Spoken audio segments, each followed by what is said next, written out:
Good afternoon. Gosh, I missed scrums like this. Would you like me to say something off the top? That'd be great. I really want to congratulate the Canadian Chamber of Commerce.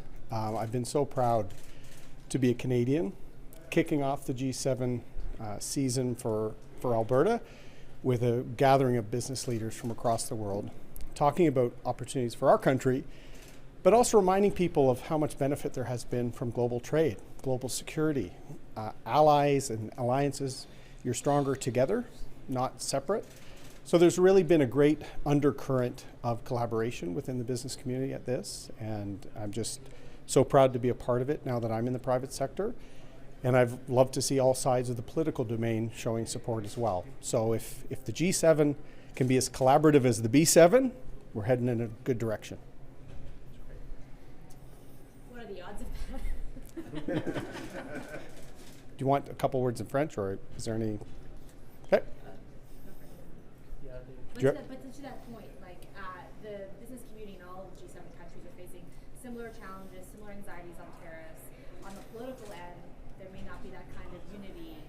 I guess what are your expectations, or I guess advice for Canadian officials heading into these meetings and having to manage those dynamics? Well, I think there's been good signs, actually. The fact that the United States is reaching some bilateral deals, whether they're with the United Kingdom or with China. That's a start that we are maybe getting through the biggest period of uncertainty, and that the Trump administration is wanting to restructure global trade. So trade wars don't benefit anybody, but certainty and deals do. I think Canada and the other members of the G7 can learn from that. And at the same time, if the US prolongs this uncertainty, we need to do more together. So I do a lot of work with Europe.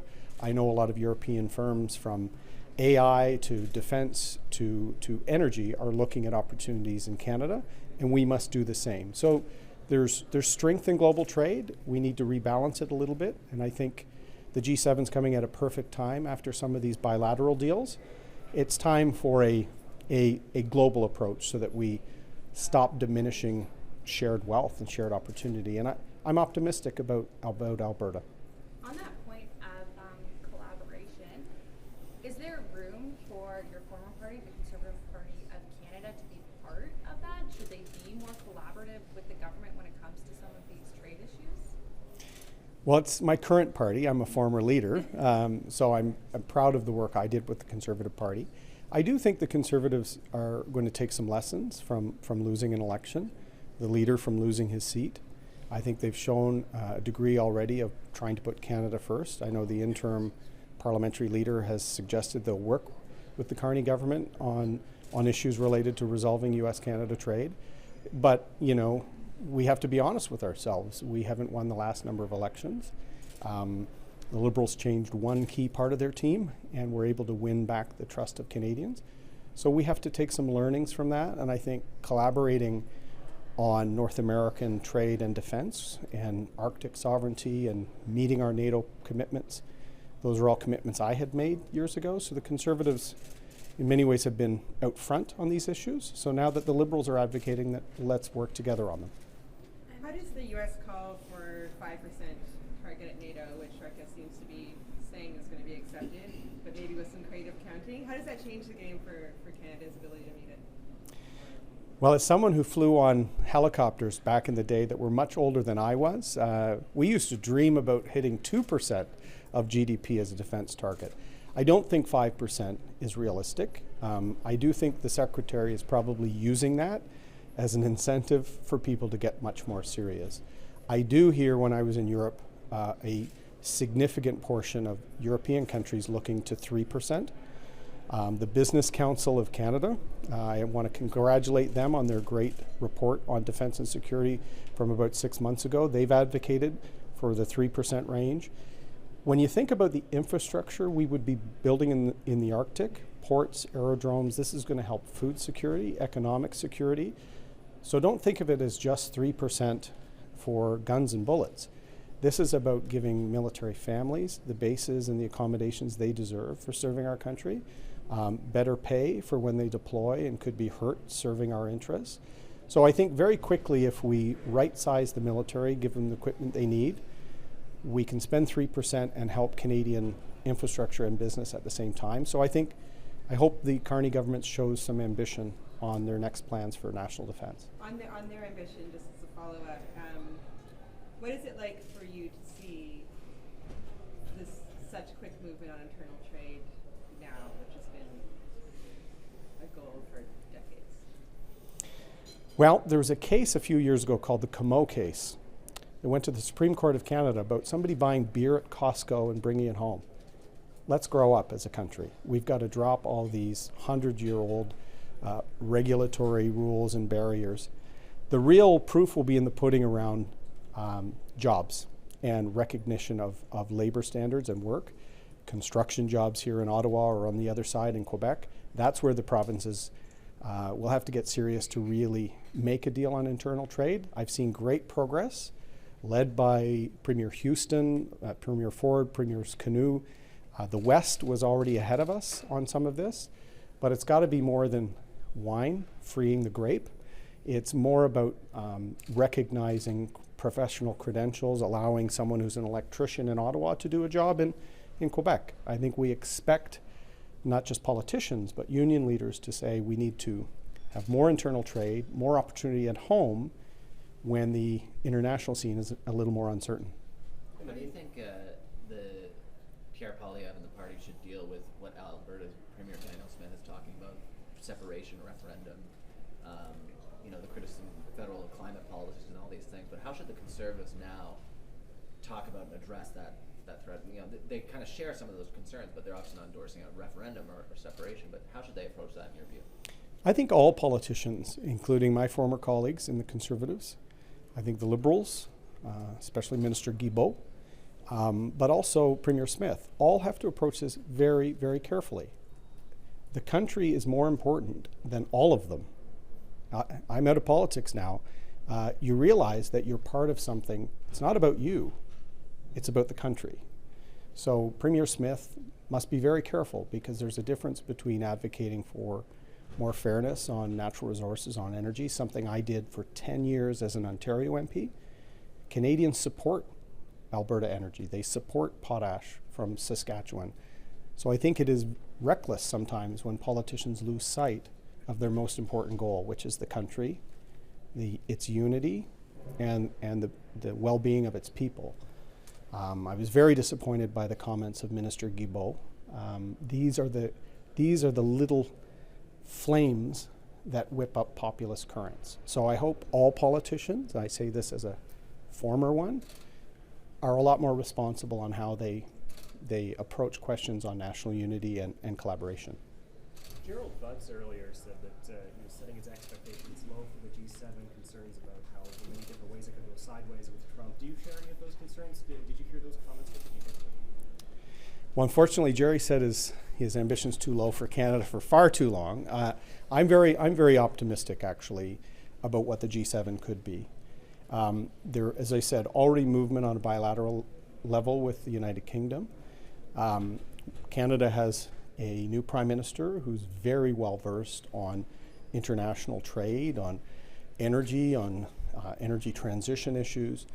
And I do think there's unity now between many of the European members and Japan, who I was speaking with yesterday, to make sure that the United States understands that they have been the beneficiary of global trade on the intangibles economy, whether it's Hollywood or AI.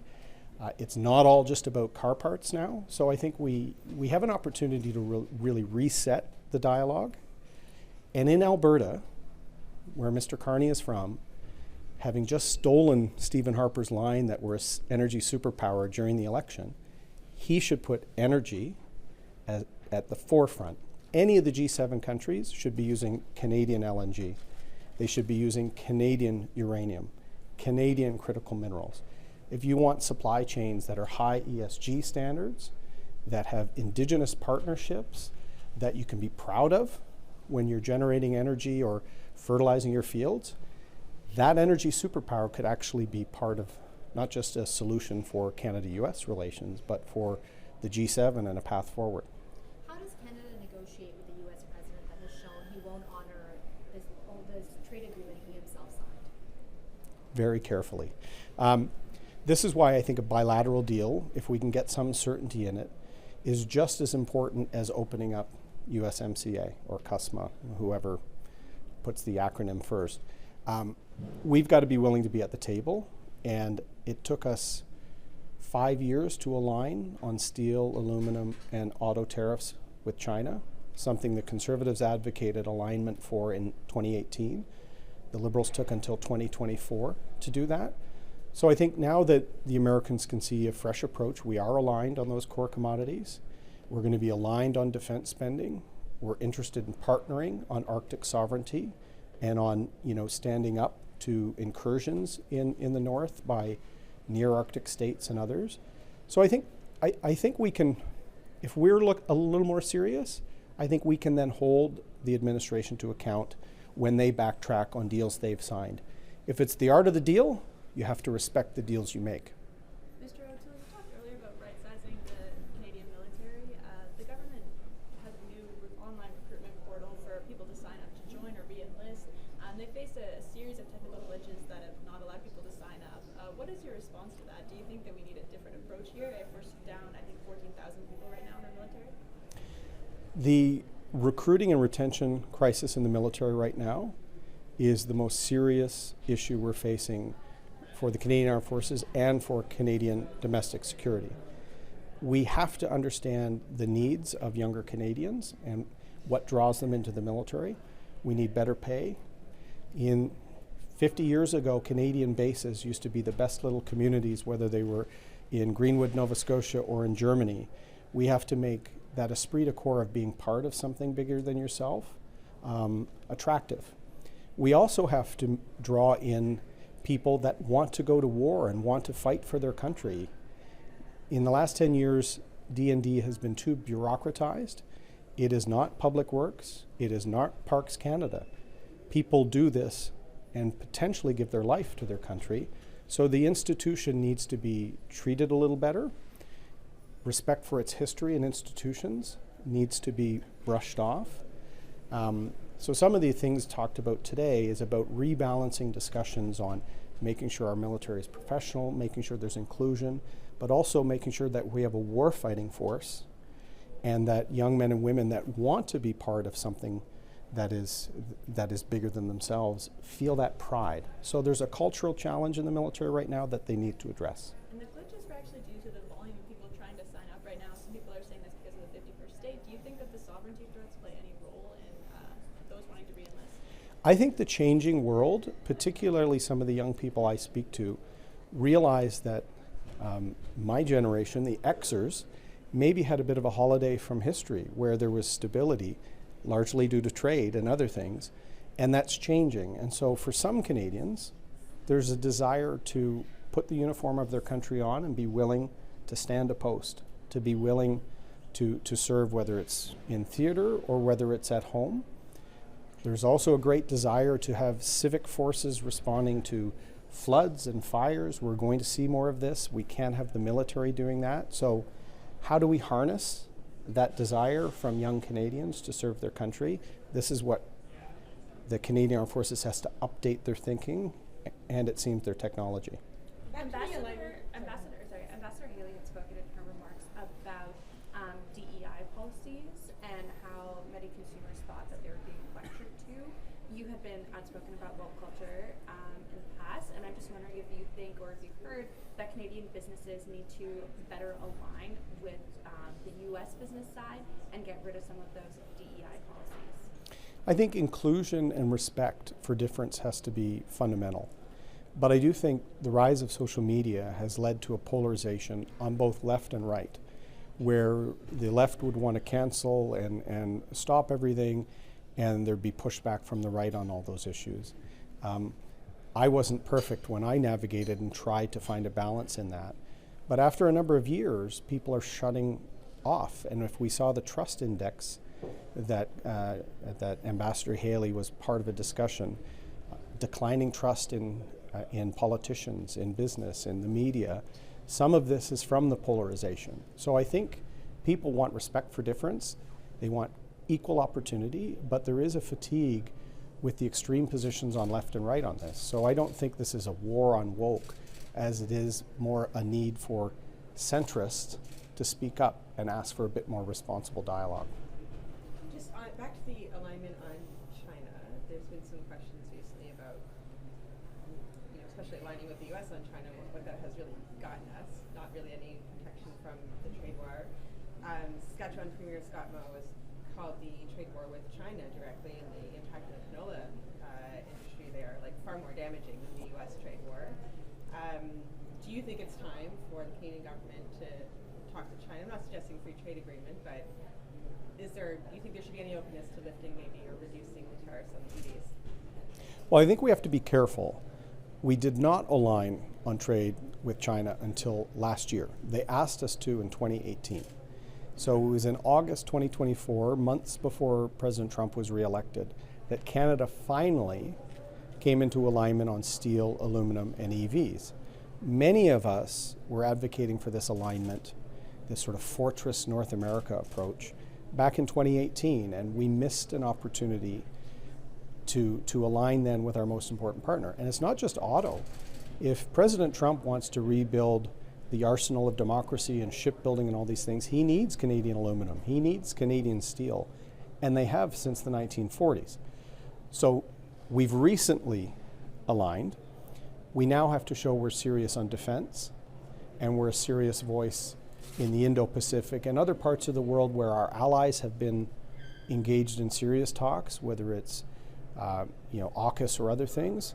We have to be a voice. Doesn't mean we have to join all things. I don't think we need to be in AUKUS for a submarine, but we need a submarine on our own, and we need to be a country that's taken seriously. I think the Prime Minister has the chance to do that.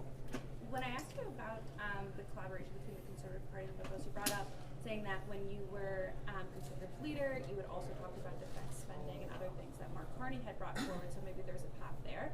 And I want to ask you if you think that if you had still been the leader in this last election, if you think you would have been able to beat Mark Carney. I can't sleep every night thinking about that very question. Look, I'm not here to relitigate past battles.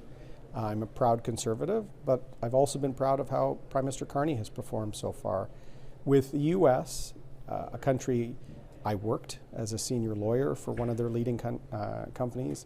I served alongside Americans when our Navy sailed and visited American bases as an Air Force officer.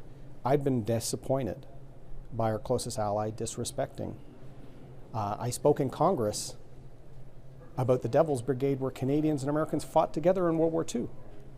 That is our history, and that's more important than any president either. So I want Team Canada to win. I'm cheering for Prime Minister Carney in his dealings with President Trump, and I think the Conservatives can help. I think the premiers can help, and I think business can help. And the B7, if all the premiers and the caucuses on the Hill follow the collaboration we've seen here, we'll have a lot of success in Alberta. Thank you very much. Good to see you all again. Thank you, everybody. Don't mind the selfless promotion here as I hold our communique, but welcome everybody. We are on day 3 of our B7, our Business Group of 7 Summit. This has been a remarkable gathering of business leaders from across the G7 countries and the EU. We've had great conversations, but our work really started months ago. We've been working together on framing priorities, both priorities and solutions for key topics right now impacting our global economy.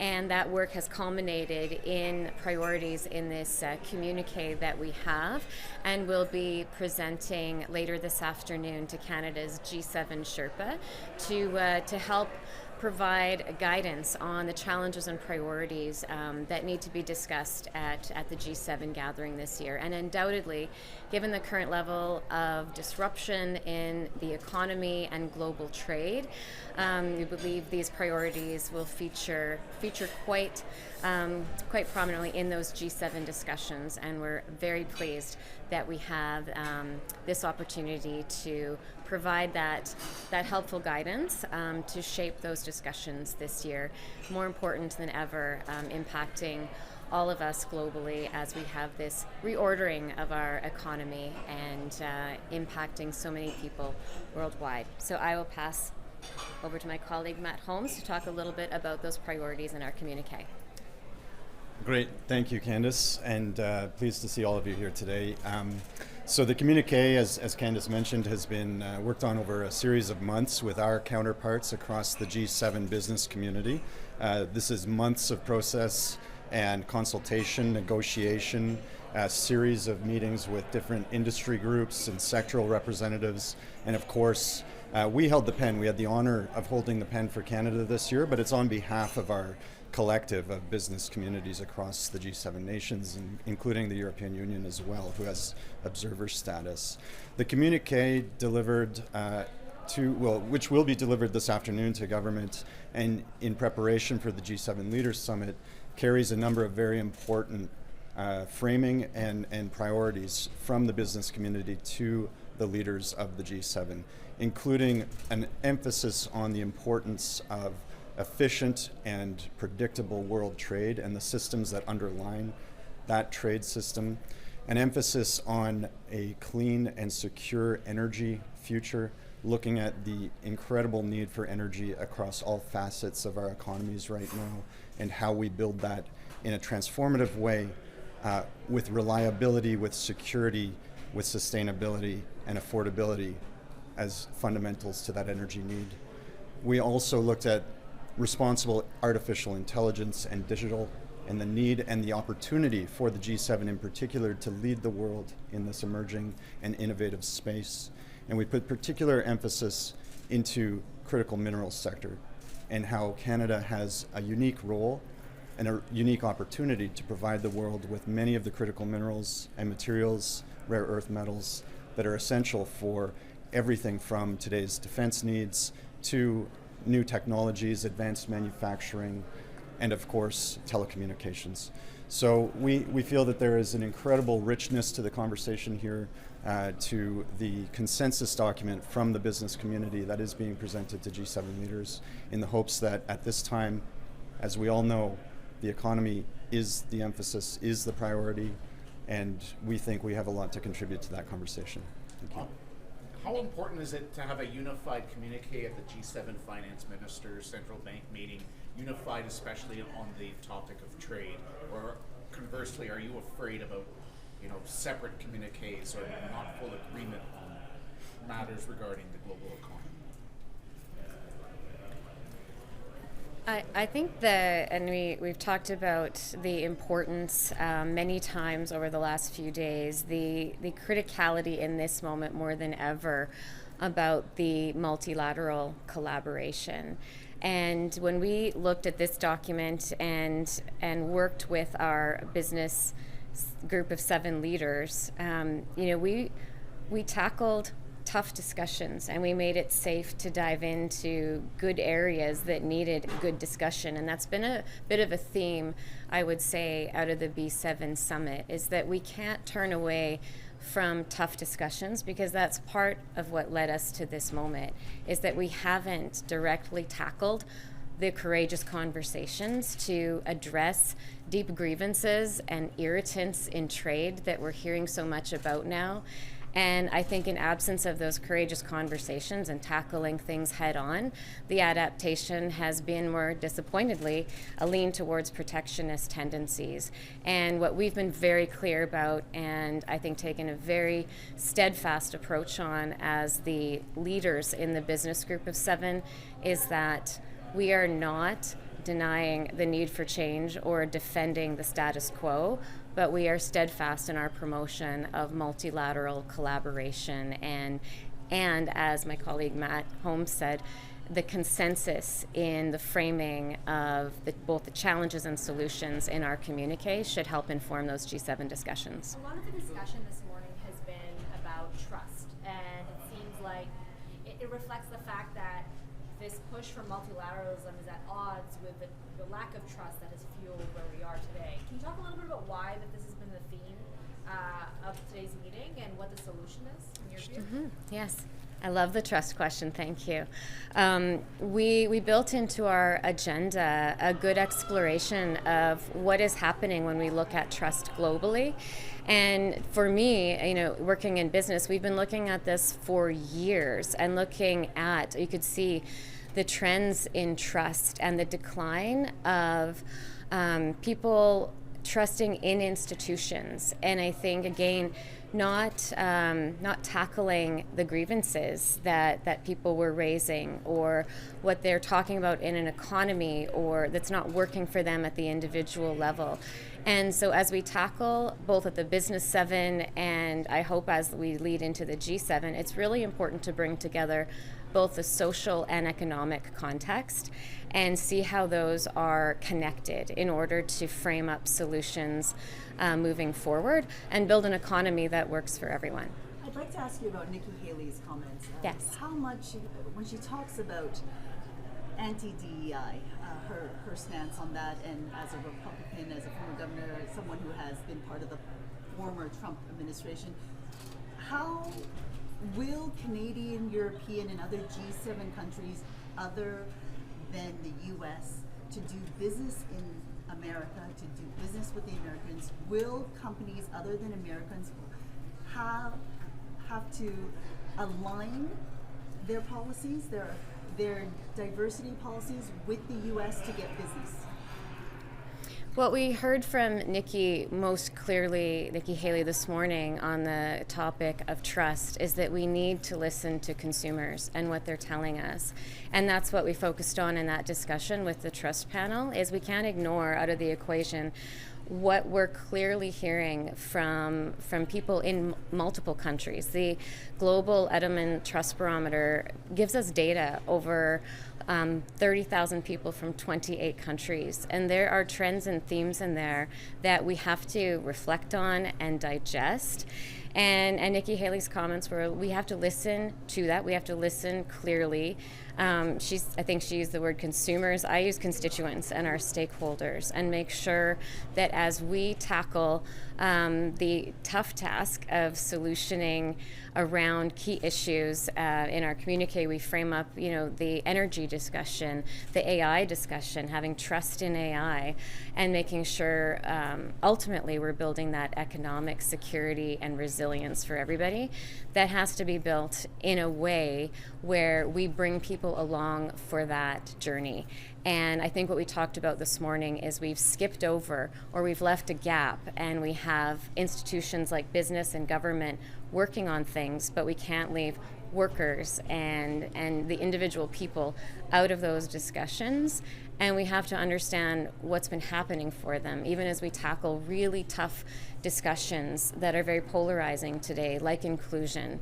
And I have done a lot of work on inclusion in my career, and I understand the need that when we're talking about DEI policy and inclusion, we have to have the courage to bring everybody along for that discussion. And that means in my career, I've done a lot of work on gender equality, and I've said for far too long, we have to make sure we're not leaving men out of the questions we're asking and the solutions we need to frame on gender equality. So I hope that answers your question. Nikki Haley also said that this morning that the U.S. tariff situation, businesses need to be, quote, open-minded and flexible, and that this too shall pass. What message do you think that sends to Canadian business leaders?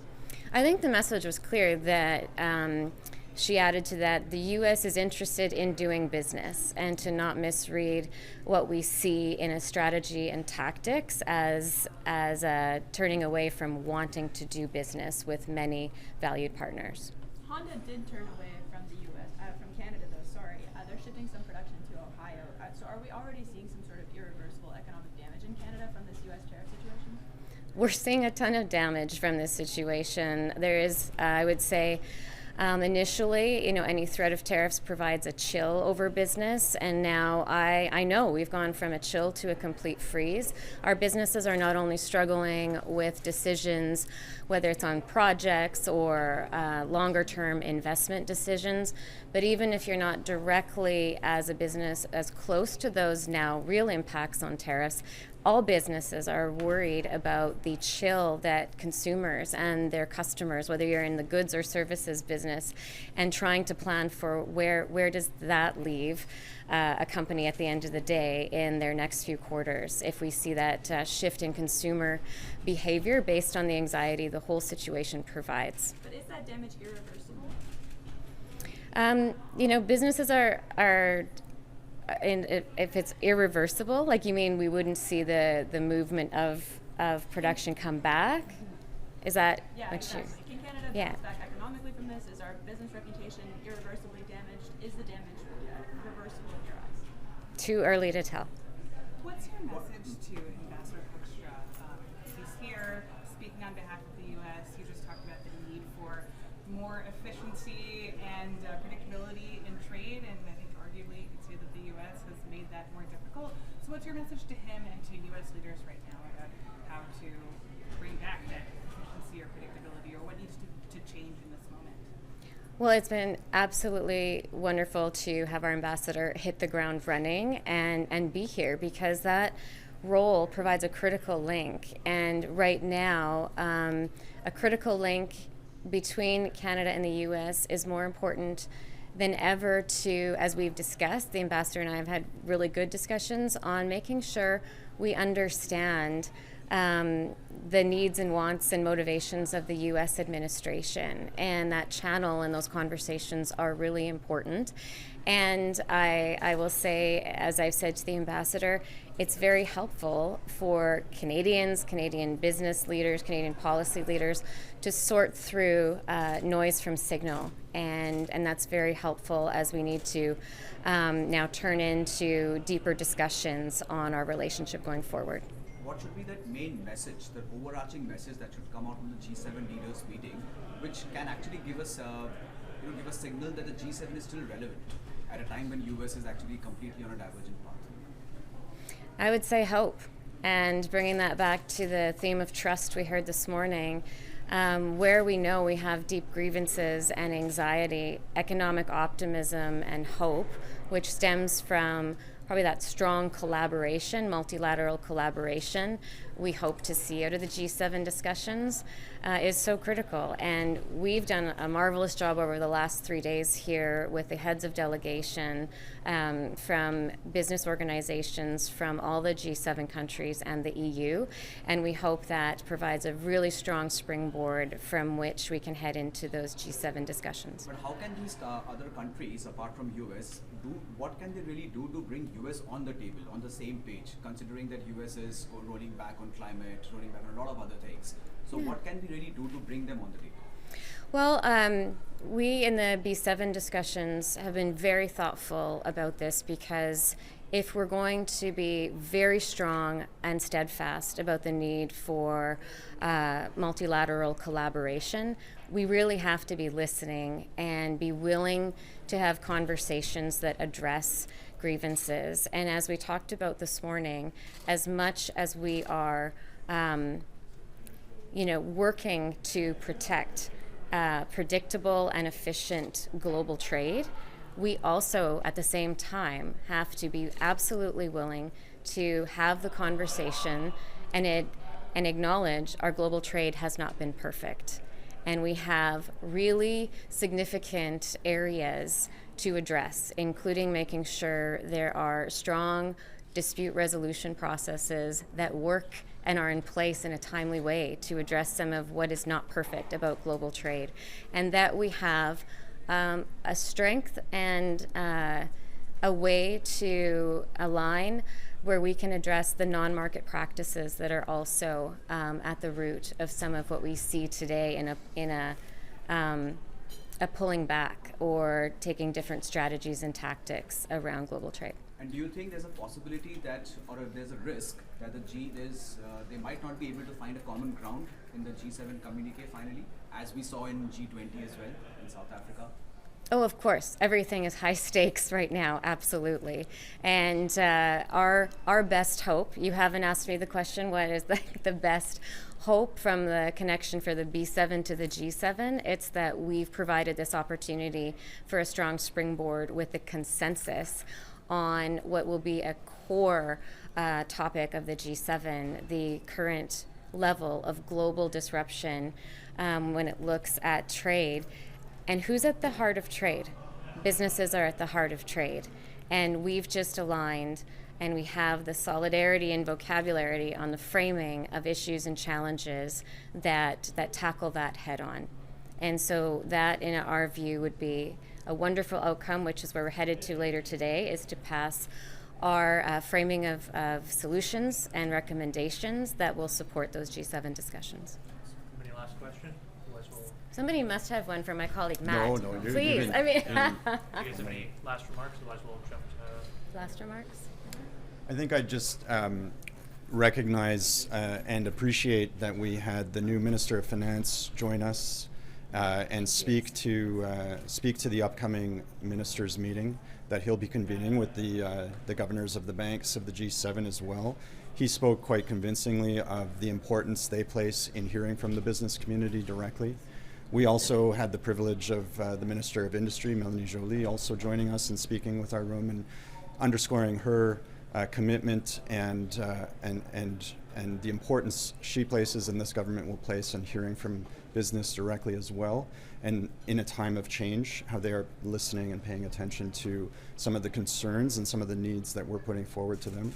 And then, frankly, we were also very pleased to see the new Minister of AI and Digital, Minister Solomon, join us and start meeting some of the people and the key players who were in the room with us. And lastly, the Government House Leader, Stephen McKinnon, was also able to join our group this week. And so we felt very privileged to have such a strong and important audience with members of the new cabinet on the same week that they've been formed. Thank you. Okay. Anything else? Can I get a quick shot of the document? Yeah. Absolutely. Yeah. Do it. Not only. Yeah. How would we you can like give you that? a copy. So good morning. I've been invited to speak here today at the B7 Summit because the theme of this year's summit is economic security. And in the current extremely complicated geopolitical situation, economic security is crucial to global security. And so what we really need to muster here is alignment between all of the businesses, all the companies of the G7, with civil society and the public in the G7 and the governments of the G7 to have unified responses to deal with these major challenges. The two key challenges that I'm particularly focusing on in my remarks today are the China challenge, the Chinese Communist Party and its agenda, in particular its support for Russia in its invasion of Ukraine, and secondly, of course, the trade tempest that we've had from Donald Trump's administration. Both of those are driving us through a paradigm shift in geopolitics that has huge implications for companies in Canada around the world, and it requires a lot of major adjustments. But I think that with a strategic approach and really using the business community as a ballast in the relationship with the United States, we should be able to forge unity among the members of the G7 and then to strengthen relations critically between the G7 and other major economies that are broadly like-minded, particularly democracies, but also others that share the interests of the G7. There's been concern that the U.S.'s trade wars will strengthen China and move countries towards China during these difficult times. What do you think of that? Do you agree with that kind of analysis? I don't think that's the objective, but I would agree that some of the ways that that is being implemented could have that consequence, and that's exactly what the business community here, which has many common interests among G7 members, needs to persuade the American public, the American business community, that that's not fundamentally in the United States' interest, that sowing division and bad relations between G7 members is exactly what China and Russia and their allies like North Korea and Iran want. They want to see the otherwise powerful industrial economies of the world divided and squabbling amongst themselves. What we need instead is reasonable negotiations on trade disputes between those countries to come together quickly, and then ideally the G7 economies, along with other ones, for example in the EU and across the CPTPP, the Trans-Pacific Partnership, would put similar barriers to trade with China across all those economies while lowering them with each other, and face China with a relatively united, liberal, democratic, aligned front of economies to push back against Chinese mercantilist policies that are ultimately threatening to hollow out the manufacturing bases of these traditional industrial economies. You need that united front. By doing that, you can then constrain harmful and menacing behavior from China and to some extent from Russia as well. There were some comments earlier this morning about maybe looking back, one of the failures of the G7 or the West, I guess, is not being able to bring China in the global trading system. What do you think of that? I think there was a lot of hope that that could happen, but if you go back and look at the history, even back to the mid-90s, which I've been going back and reading now, there were a lot of doubts about that feasibility even before China joined the WTO in 2001. The reality is that the trade tempest that we're seeing now, all these conflicts, are actually the result of a trade war that has been going on quietly below the radar for 25 years or 30 years since China began to integrate into the world economy, right? What people need to understand is that a liberal international trading order centered around GATT and then the WTO was built up over decades after the Second World War, supported by other liberal institutions like the United Nations, the Bretton Woods institutions. The challenge is that system had never before tried to absorb an economy the size of China, and an economy the size of China that was fundamentally undermining and exploiting and not playing by those rules. That is what has driven us to this situation. And in order to constrain China's behavior and incentivize it to play more by multilateral trading rules, to get back to that world that we would like to see, we need to take actions to restrain Chinese behavior and then also try to bring the Trump administration back to a unified, allied approach to doing that.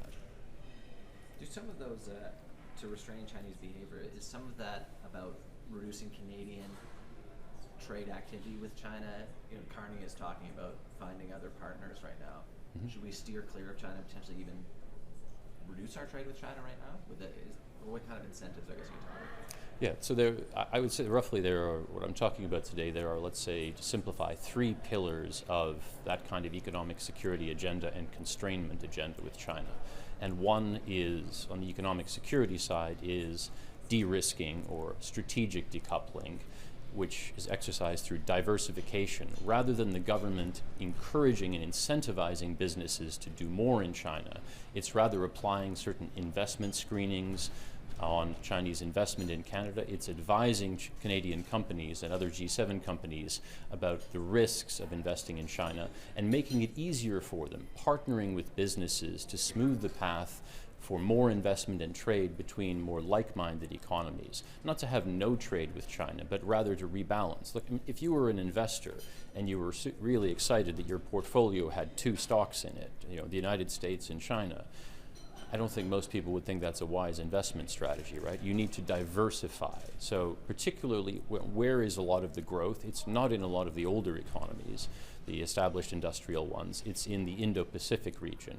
So through things like the Indo-Pacific strategy, we need to have governments and businesses partnering to drive innovation and to open up and smooth the path for more investment and trade with those growing markets of the Indo-Pacific, ex-China. If you take the G7 economies and the EU and CPTPP together, you've got 30% of the world economy, even without the United States. So you need to do a lot of that. Economic security measures on investment to drive trade with trustworthy partners, friendshoring, reshoring, whatever buzzword you want to use. That's the idea.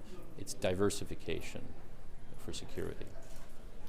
The communique talks about, very specifically talks about critical minerals and the need for actually development. But when China is actually controlling almost like 70-75% of the all these critical minerals, then how do you really think that they can come together and develop these critical minerals to actually, expand that base, bring in more investments and do that? Because it's already been controlled by China.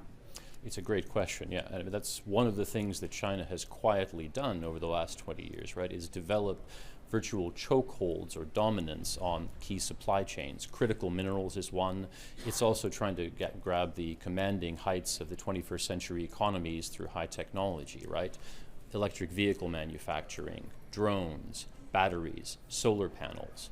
China is on track to account for about 40% of global manufacturing. That is extraordinary dominance in one country. If the G7 lets that continue, what's going to happen if there's a conflict and China dominates critical minerals and manufacturing capacity?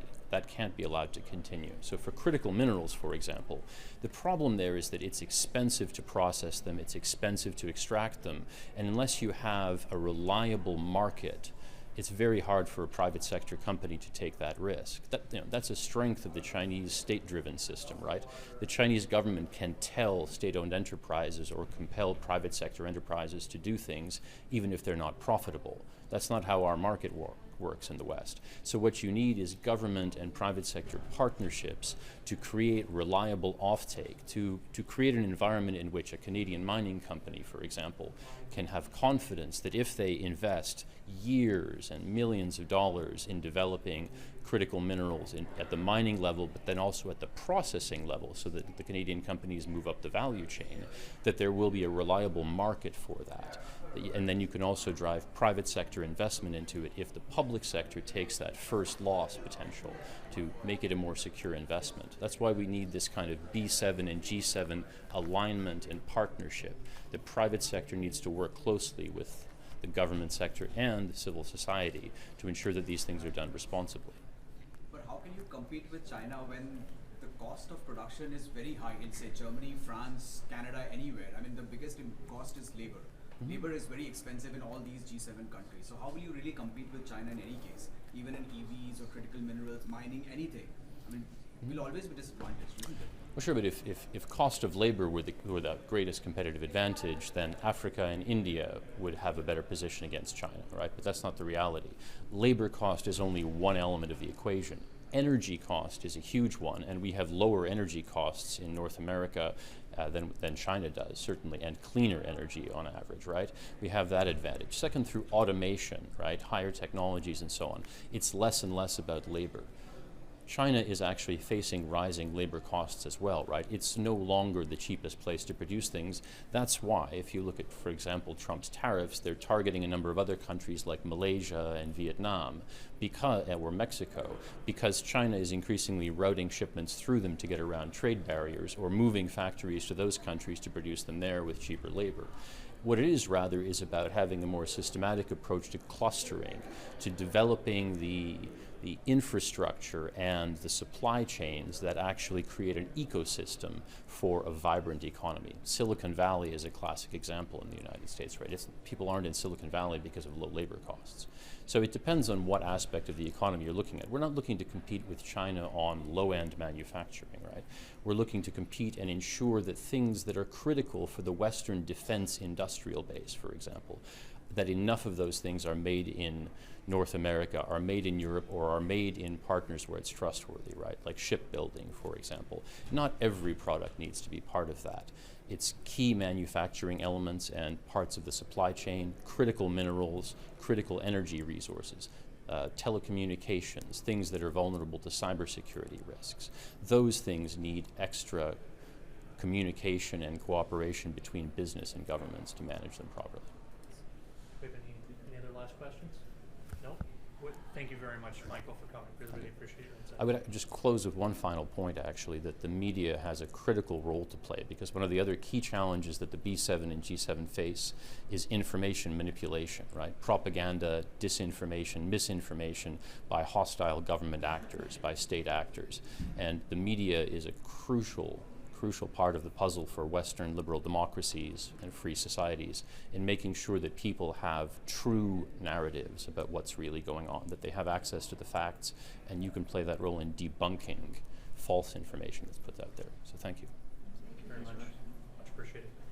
Nothing specific to say, folks. If you have questions for me about angles or data that you want to ask about in relation to what you've been covering over the last 2 days, feel free. Otherwise, enjoy your afternoons. Yeah, I think I had a few questions Sure. actually about some of the remarks that Ambassador Haley had been making about how a lot of some of the mistrust in the U.S. had stemmed, she related it back to some of the diversity, equity, and inclusion programs programs that businesses had been putting forward, Yeah. and that consumers and people working there didn't want to be told what to do. Hmm. Is that something that you've looked into, and that it could hurt some Canada U.S. economic relations?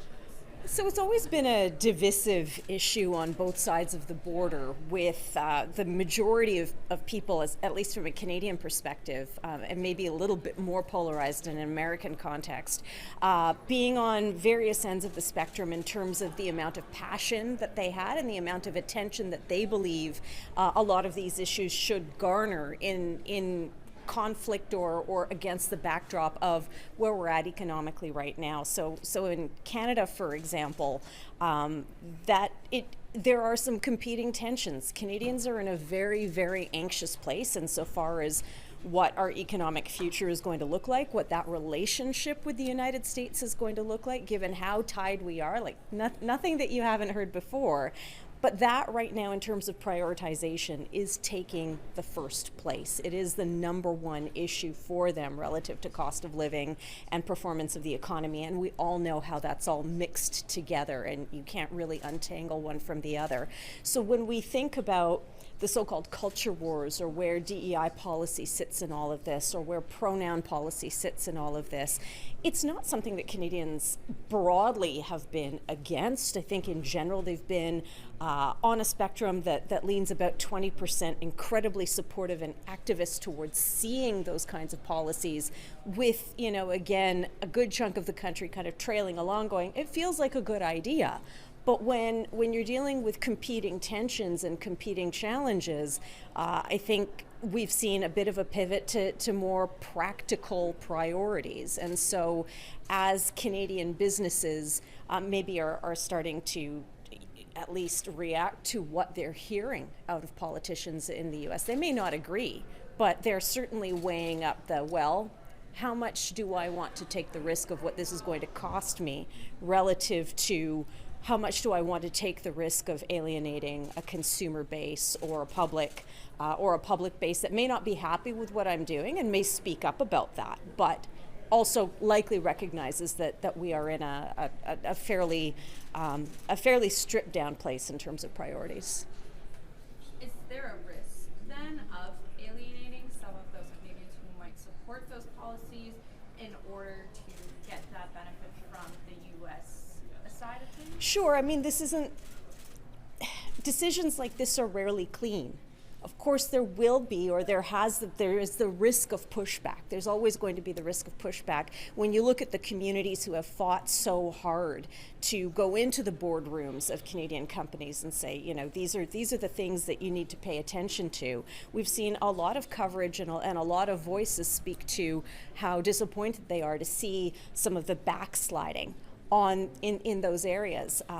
But, at the same time, businesses, politicians, governments are going to make decisions that they think are going to be palatable to enough people, enough number of times in order to focus on the priorities that right now, today, in May 2025, Canadians are signaling they're more concerned about, right? So everything exists within a continuum of priorities. It's the same way we've seen and heard a lot from activists on the climate file. And people aren't talking about climate change anymore. They're not talking about issues around environmental protection and carbon emissions reductions. And it's in part because that issue broadly across the country, it's not like people don't care about it, but in that continuum of priorities, it's not at the top anymore.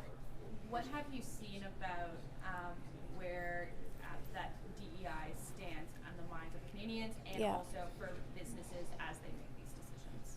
I mean, we did some work in late 2023 looking at a number of issues like these, and again, what you find we're not as polarized and divided as the United States on these issues. The level of passionate intensity on these issues is not nearly as hot as it is south of the border, where the conversations become really binary. It's like you're either on one side or you're on the other side. In Canada, you've got, about a fifth of the population that's very pro, very activist, very much in support, like passionately in support of DEI policies, pronoun Japan policies, these types of policies, you've got about 20% who are as passionately against, and you've got the rest of us in the middle with pretty nuanced views saying, in general, yes, we're supportive, but is this from a political standpoint or a policy standpoint or a trade risk standpoint, the issue that, is this the hill we want to die on? Shachi, should I also ask you, thanks for taking questions, by Yeah. the way. But we're hearing, a tone from the United States that says, things may be really bad now, but they'll get better later. How do you think that's resonating with Canadian business leaders or Canadians in general? I think Canadians are kind of tired of being, put through the cheese grater of U.S.-Canada relations. It's been a very emotionally ringing period for Canadians.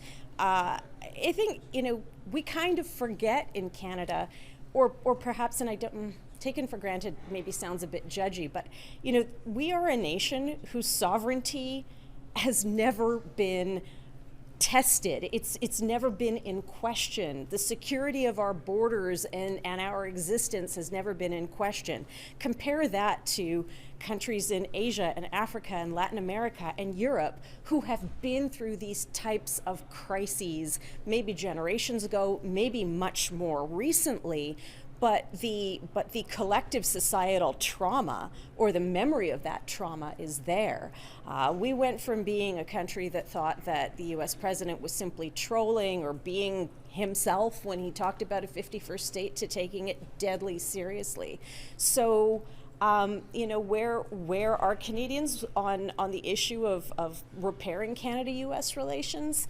They're of a view that this is not a fight that Canadians picked.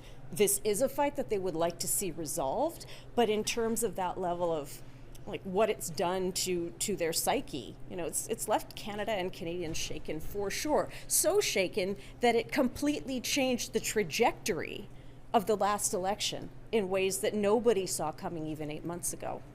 When you were speaking about Canadians having a level of economic anxiety, we saw Nikki Haley in there talk about, this too shall pass, saying things similar nature to President Trump, things will get better. Specifically, how do you think that message lands with Canadian business leaders in terms of their economic anxiety right now? Is that the right tone? Yeah, I want to be careful what I say because I like to root what I'm saying in data, as you know, and it's been a while since I've talked to Canadian business leaders in the aggregate to actually give you scientific data around that, but I think you're hearing it from the business leaders. Look, business in general abhors anxiety and uncertainty. And so it's not just Canadian consumers who are spooked, and they are spooked.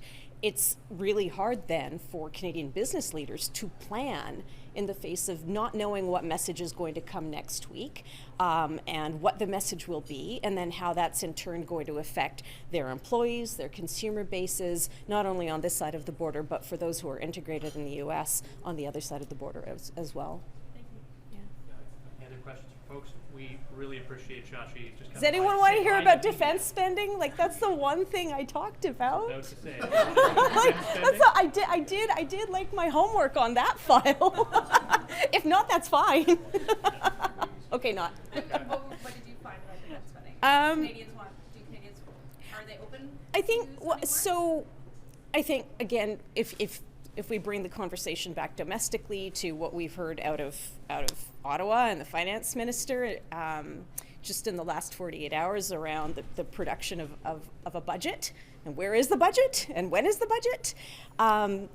I think one of the big questions will be, how does this government figure out how to amplify and really scale up defense spending? Because there is a moment in time that we are seeing that is generational, where there's a window where a majority of Canadians are really waving a green flag to government on this issue, saying, this is the time to not only spend more, but to spend more quickly. So if you go back, to the 1980s or 1990s and ask Canadians what should be Canada's international priority, that was always a mix of trade and or international aid and fostering, being a good person or a good actor, being a good actor on the international stage, helping poorer countries, doing foreign aid projects, etc. Right now, we have seen a doubling in the last last decade of the number of Canadians saying that spending on defense and focusing on our border security and on security in general, it's doubled in the last decade. It's gone from 15%, which was quite low, to nearly 3 and 10, 30%. So that is a significant increase. You've also got majorities saying we should be spending now at the 2% level or higher, and more than half are now saying that the pace of Canada's defense spending is too slow. So this is all pretty new within the generational or the long historical context of where Canada's defense spending priorities have been in terms of public opinion. And so the big question is, does Ottawa find a way to actually climb through that window while that window is open from a public opinion standpoint? Thanks for letting me do that. Since you've done your homework, and I'll just ask one more thing. Yeah. So the thing is, the money is limited, right? Yeah. I mean, if you are spending in defense, you have to take it out from some Absolutely. bucket and put it somewhere else. Yeah. So what are those buckets where Canada can take out the Oh, money? that's a better question for Minister Champagne. I'm not going to speak to that. Because that's what is the most critical thing. Well, again, it comes to trade-offs. Everything is trade-offs. Everything is priorities. But, governments have moments in terms of the way they act and the way they communicate politically to make the case for the things they want to do or that they are being asked to do relative to the other things that are important as well. So they have a moment here. Let's see what they do with it. Is there anywhere that